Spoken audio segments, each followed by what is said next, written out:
Então vamos começar a investigar o shell.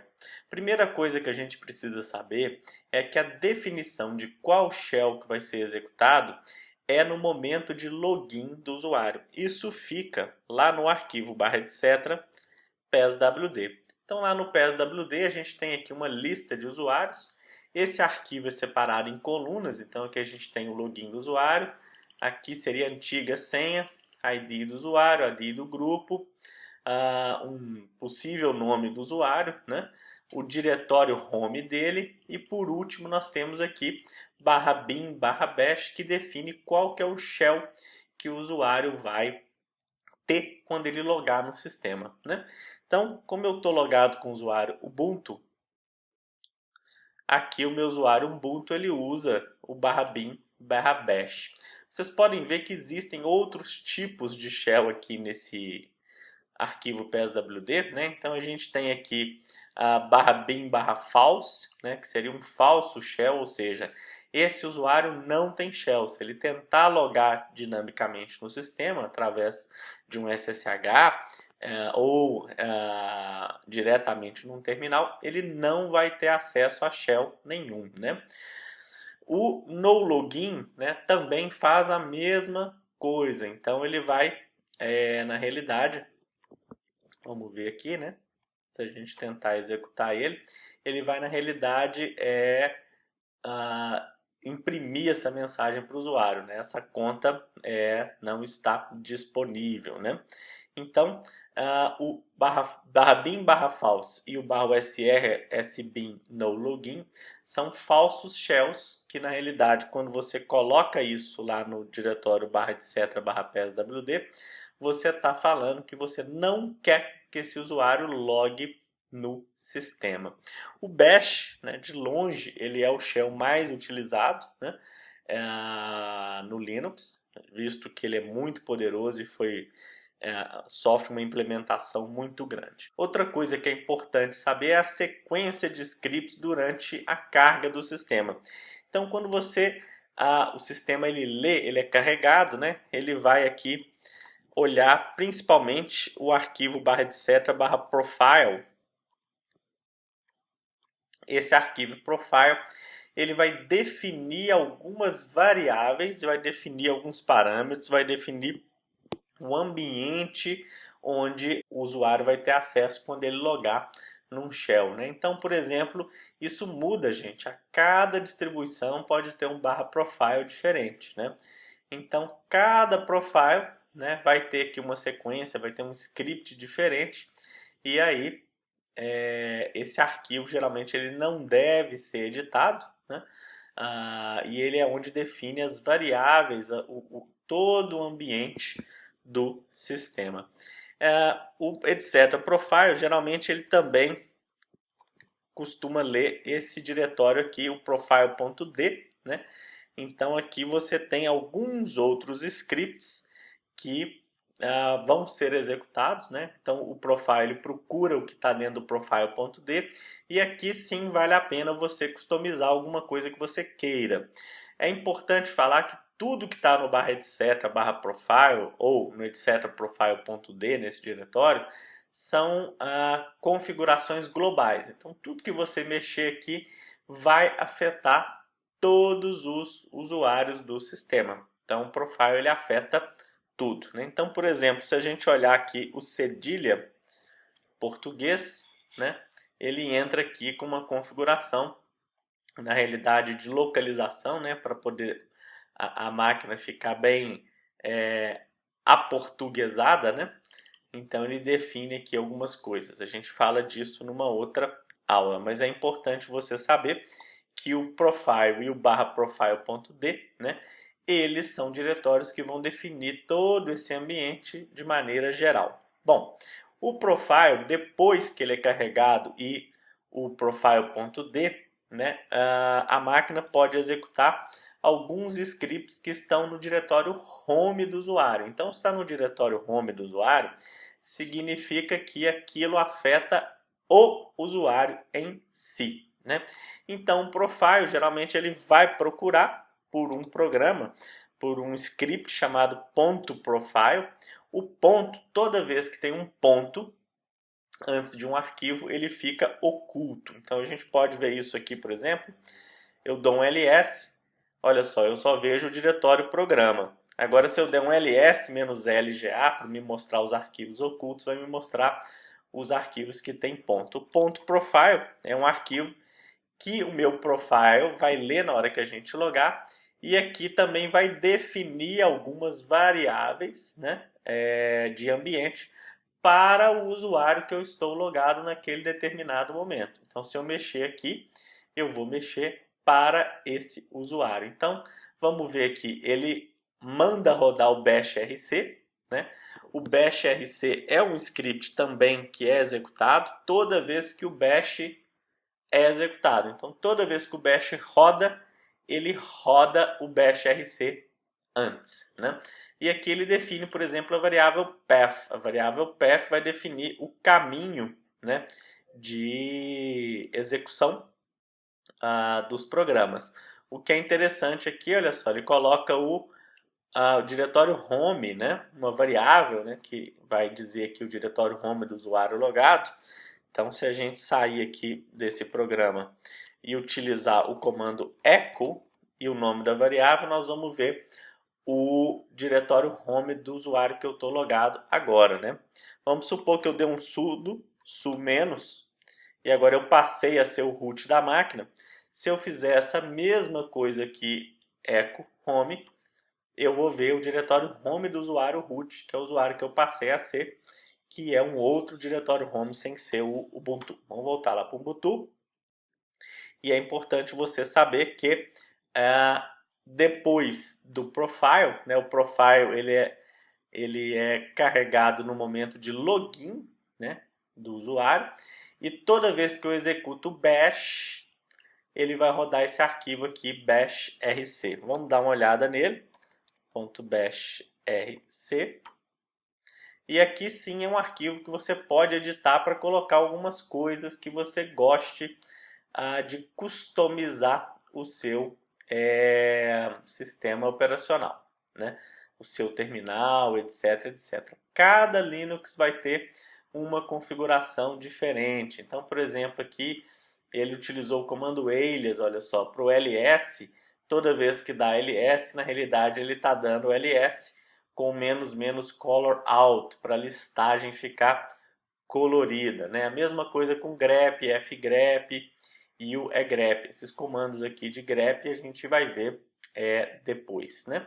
Aqui ele coloca também alguns outros apelidos, né? O ls, o ll, na realidade é o comando ls menos alf maiúsculo.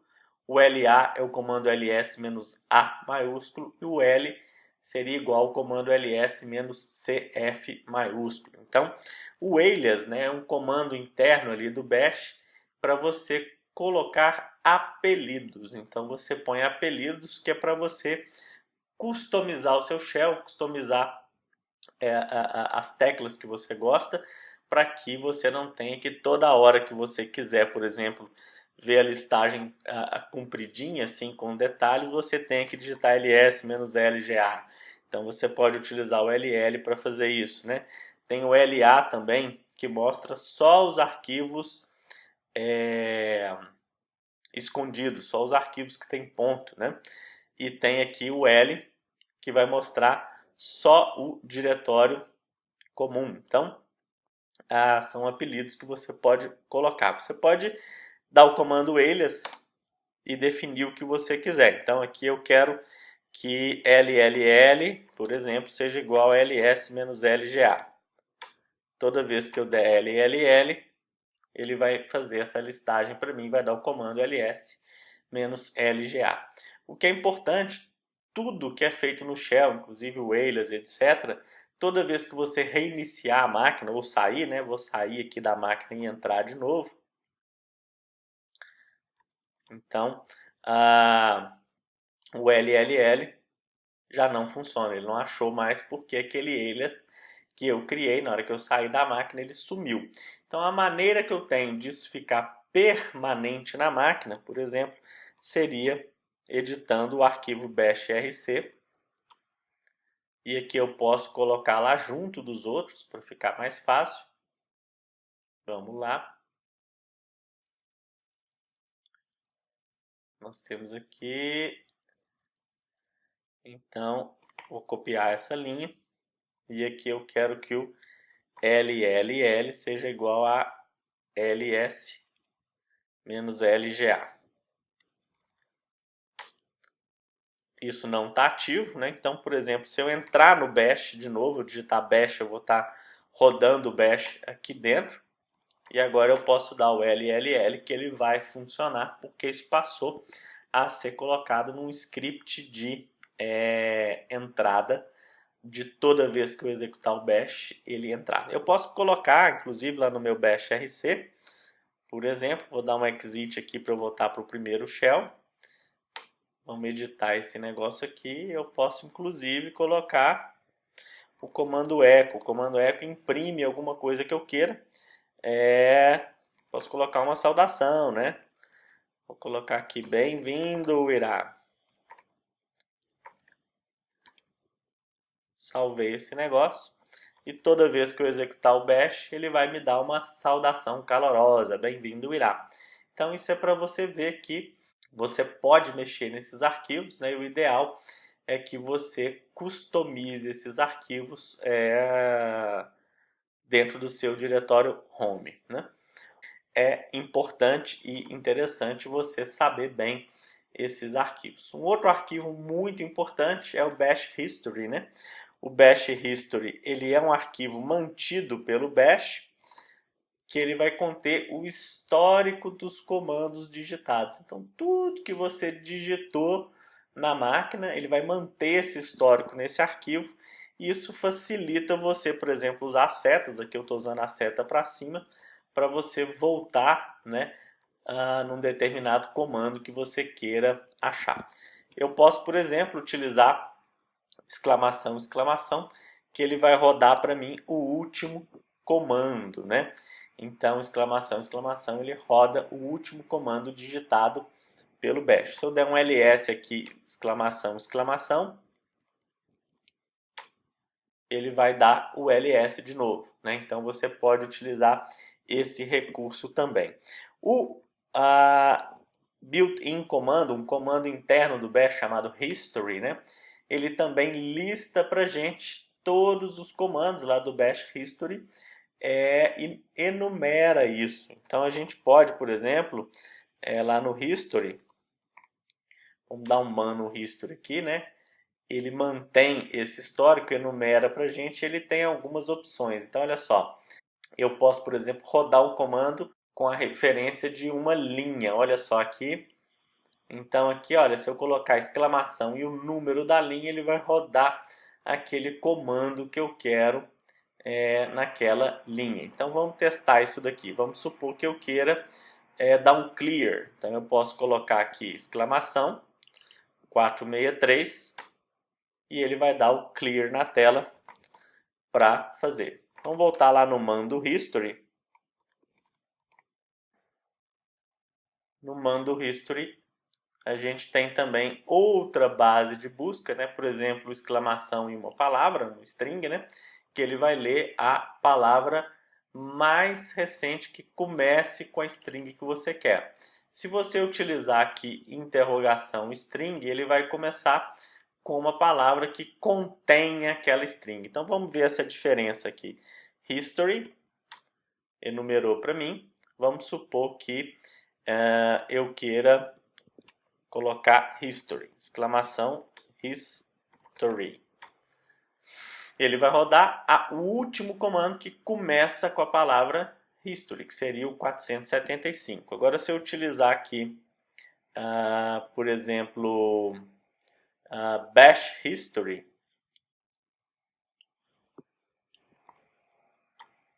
ele vai rodar o último comando que ele tem, que contém a palavra bash history, que no caso aqui vai ser o comando 465. Então, você pode utilizar o history, pode utilizar o exclamação, exclamação alguma palavra, você pode utilizar o exclamação alguma palavra que contém alguma palavra, né? e você pode usar também o Ctrl R. O Ctrl R, ele é interessante que ele faz uma busca reversa. Então eu posso, por exemplo, colocar aqui Grub, e aí ele vai fazer uma busca reversa no meu history da último comando que tem a palavra grub que eu utilizei. Então ele vai aqui trazer para mim grub install -- version, que foi o último comando que eu dei aí com a palavra grub. Se eu der um enter aqui, ele vai rodar esse comando, né? Uma outra coisa que eu posso utilizar para poder procurar seria utilizar o comando history, pipe grep, vamos supor, grub. E aí ele vai trazer para mim todos os comandos que tem a palavra grub que eu digitei no shell para eu poder utilizar. E vamos supor que eu queira repetir o comando 267, eu poderia vir aqui 267 e ele tentaria executar aqui o grub install, né? E a variável que seta qual é o arquivo que vai ser utilizado para gravar os comandos digitados é a variável histfile. Então essa variável define qual é o arquivo que vai ser utilizado para poder guardar aí os comandos digitados. Então cada diretório home de seu usuário, né, de cada usuário na realidade, vai ter um bash history próprio com os comandos que ele utilizou. Outro comando interessante que eu quero mostrar para vocês é o pwd. Né? Então, pwd ele diz qual que é o diretório corrente, qual o diretório que eu estou. Então, se eu entrar lá no diretório usr local bin, por exemplo, né? Aqui o meu prompt ele já me diz isso, né? Então é um prompt bacana.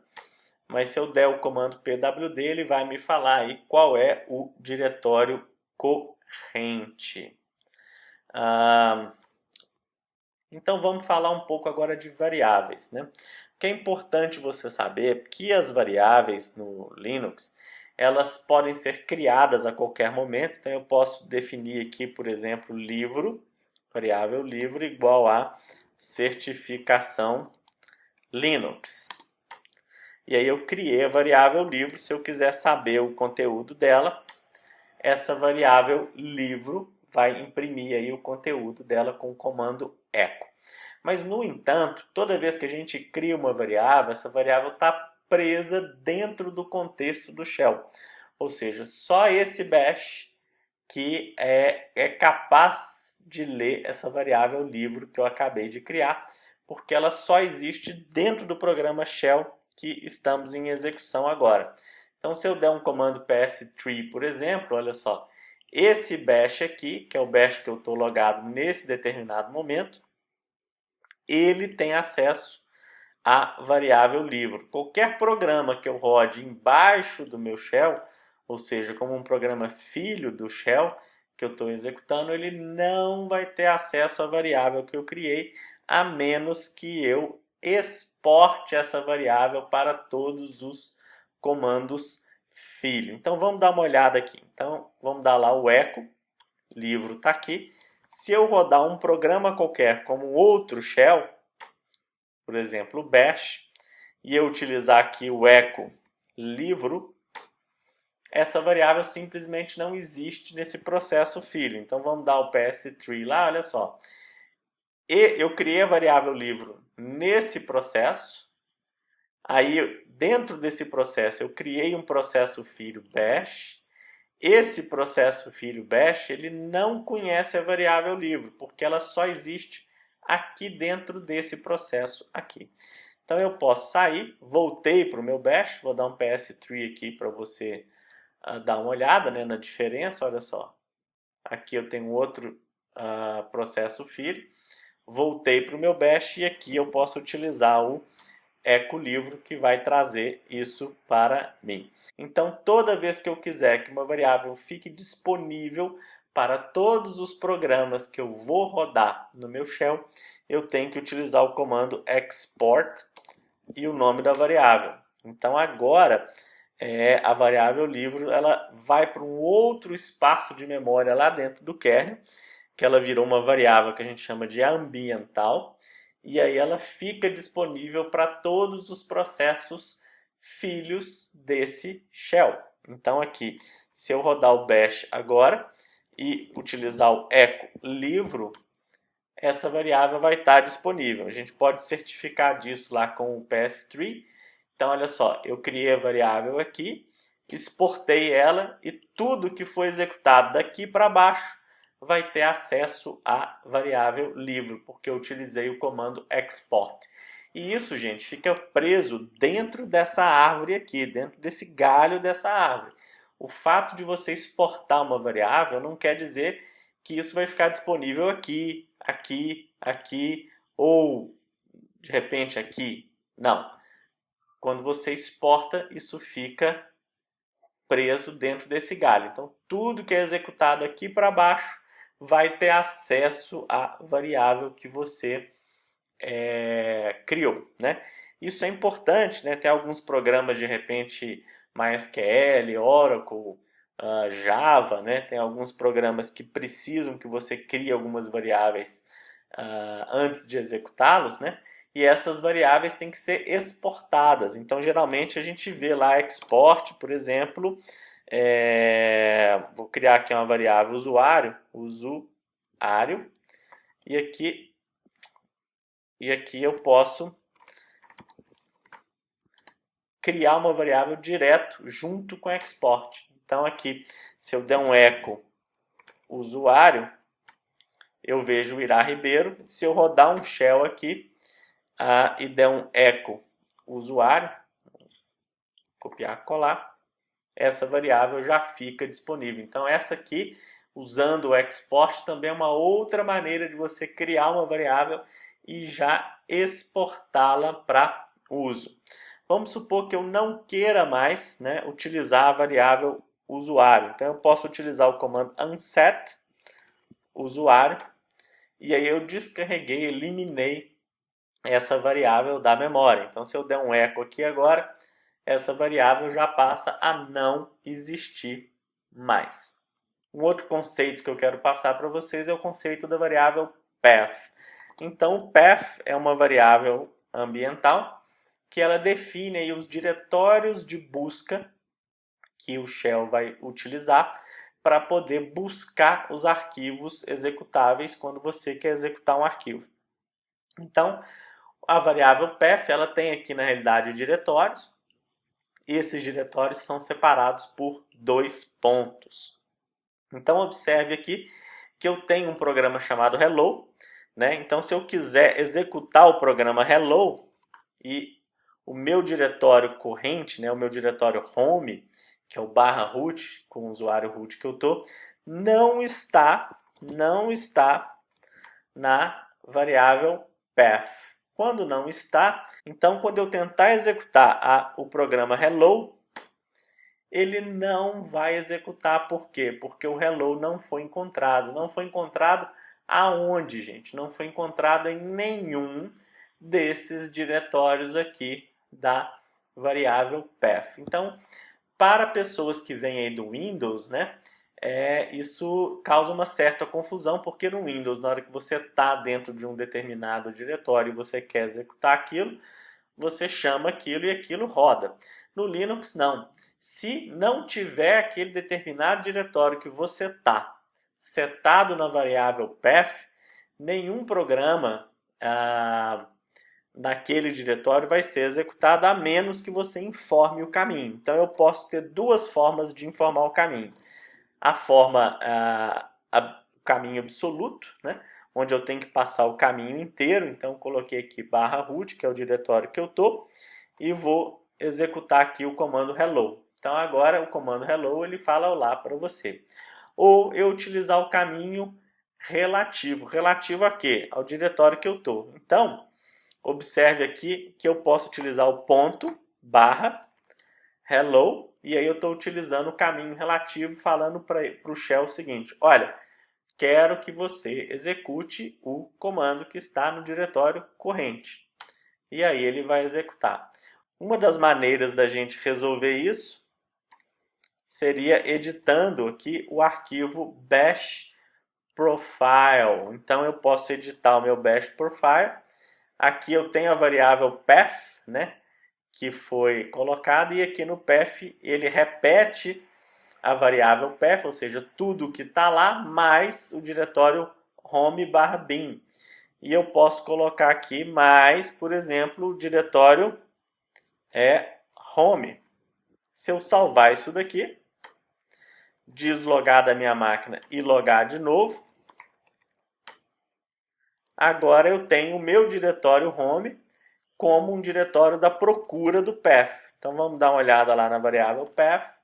Agora o meu home passa a ser também um diretório de busca do meu path. Feito isso, se eu colocar aqui hello, o hello vai ser executado porque ele passou a fazer parte da variável path e passou a fazer parte dos diretórios onde o bash vai buscar por executáveis. Então isso é bastante interessante. Alguns Linux colocam já no seu bash profile ou no seu profile, né, o diretório home do usuário de cara, para que tudo que esteja dentro do home ele possa executar sem ter que precisar passar o caminho relativo ou o caminho absoluto, né? Alguns Linux, como o CentOS, não tem isso, né? O CentOS, como a gente pôde ver, ele na realidade ele executaria tudo que tivesse dentro de um diretório bin, por exemplo, do usuário, né? Do home do usuário. E aí na hora que eu mudei o meu bash profile, né? E aí eu passei a incluir o meu diretório home para ser executado. Vamos ver a diferença entre aspas simples e aspas duplas. Para exemplificar, vamos criar aqui uma palavra. Então, vou colocar aqui palavra igual a bonito. Se eu der um eco, $palavra, o sistema vai escrever o conteúdo dessa variável, bonito. Então, se eu utilizar, por exemplo, a expressão o céu é palavra e mandar imprimir, eu vou ter o céu é bonito.